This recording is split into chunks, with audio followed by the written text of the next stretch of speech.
All right, so welcome to the first PowerPoint that you guys are going to be taking notes on. Hopefully you reviewed the notes on how to take Cornell notes and you're familiar with that system.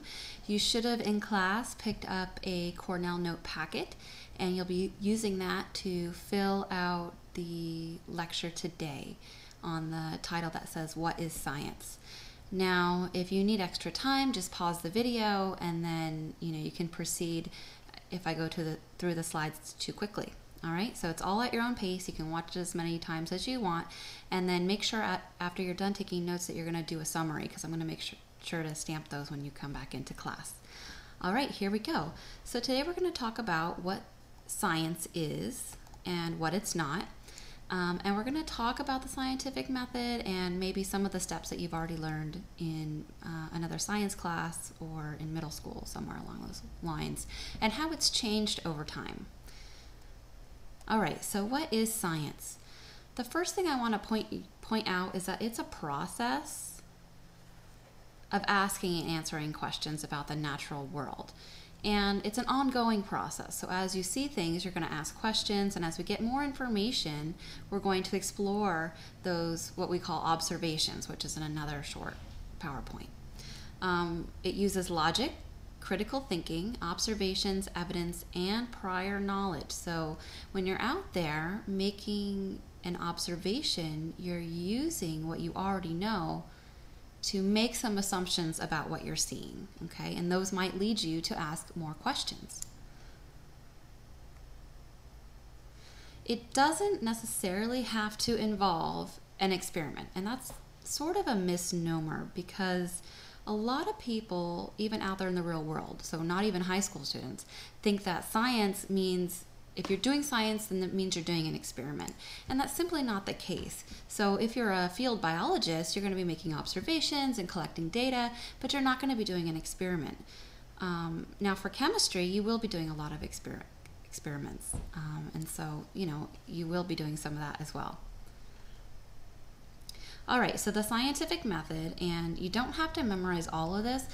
I'm showing it to you because you're going to be putting a lot of these elements into your lab reports when you do your formal lab report. But yes, please take notes on this. And this, step one is observation. So I mentioned before that it starts with an observation or noticing something around the world. So you could be outside and notice that the branches were moving, or that the grass was wet, or that there were little animals in the distance. All of those are examples of observation. So the observation is going to be something that you detect with your senses. So what you see, hear, smell, or touch, okay? And that's by definition what an observation is. And I do have another PowerPoint on what an observation is, but I want to make sure that you know that it's something concrete that you can sense. Okay. All right, here's another example. I pressed play on my VCR, but my movie didn't play. So that's just the observation. That's starting with what did I hear, what did I touch, what did I sense, okay? All right, step two is gonna be a purpose. So this is gonna be a question you're asking, and it's always gonna be based on your observation. So for instance, I pushed the play button and the movie didn't play. So the question then would be, well, why not? And then your experiment or your science that you're going to be doing is exploring why your VCR didn't play. Okay? It's pretty simple. I think a lot of people think that, again, science is done in a lab, and you're doing science every day. It's just a process of, making an observation, asking a question, and then investigating it. That's all science is. So you guys do science, all the time. All right, step three. So once you ask your question, then you're going to make a hypothesis. Now, a lot of you guys are already familiar with what a hypothesis is. And the way I'm going to present it to you is that it's a possible scientific answer to your question. And I do want you to know what the definition of a hypothesis is. So make sure you jot down some of your own notes or some of your questions that you're asking. It must be testable. So by definition, a hypothesis, possible answer, must be testable. If you can't test it, it can't be a hypothesis. And sometimes, well, most of the time it's stated if then form. So for instance, if I turn on the power, then my movie will play. Okay, so it's an answer to your question, sometimes presented as an if and then statement. So if I walk out, or if I notice that the grass is wet, and I'm like, I wonder why the grass is wet. I could say, well, if the grass is wet, then it must have rained, okay? Or then something must have happened to make it wet, or there must have been moisture in the air, or something. That's my possible answer. Is that testable? Yeah, I could check the weather last night to see if it rained, or, or check the dew point to see if it fell, that kind of stuff. All right, so that's what a hypothesis is. Then after you get your possible answer, you're going to test it, and that's what the experiment part is. So you're going to test your hypothesis by collecting and recording data. It's usually recorded in a data table. So you're going to be doing your data in your lab notebooks, but most of the time I make you do the table yourself and how you set it up, and I'll help you kind of in our first couple experiments, and then you're going to have to figure out what you want in your data table or what you want to collect. Okay, so again, going back to the example, if I turned on the power and pressed play again, the movie didn't play. So then my data table would look something like having, I pressed on, it didn't play. Okay, so after you perform your experiment, then you're going to do your analysis and conclusion. Now, some classes will lump these things together, but they're actually very different. Okay? So the analysis is only based on the data. So you're going to take that data, and you're going to really just restate what the data is telling you.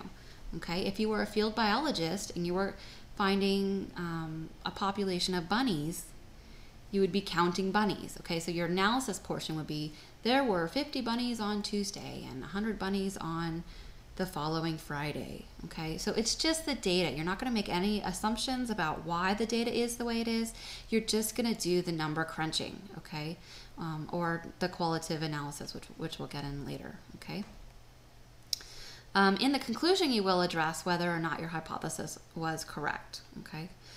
Usually, you're going to put your graph in the analysis section. Okay, I'm going to repeat that. You're going to put your analysis graph in the analysis section, not the conclusion. Okay, so for instance, in your lab report, which I'll help you with later, you would put your graph, and then you would discuss what the graph was telling you. Okay, and that would all be in the analysis. And then the conclusion would be, well, what does it all mean, or the so what, or what are the implications of this? Okay, why do you think the data said this? Okay, stuff like that. All right, so here's our example again. So since my movie didn't play, the power was not the problem, and my hypothesis was incorrect. And again, in that example, the movie not playing, power not being the problem, you would break that up. Okay, the movie not playing would be in the analysis section. You would talk about that a little bit. And then in the conclusion, you would say the power was not the problem. Okay, because you're concluding that your hypothesis was incorrect. And we'll have a little practice with that. I have some practice worksheets we'll do later on, okay? All right, and then after you do your experiment, you're going to repeat it and make sure that the results you got were valid, okay? So if your data didn't support your hypothesis, then create a new one. Don't retest it and get the same result, or you can retest it and get the same result, or you can make a new hypothesis and test that and see if your hypothesis was correct, okay? So this is saying the same thing. So if your data does support it, you can repeat it to make sure your results were the same, okay? Because science, we'll talk about a little reliability and all that later, but it's more valid if you can repeat it over and over again and get the same results, okay? All right, that's it. And hopefully you took some good notes, and that will be on our first little quiz. All right, I'll see you next time.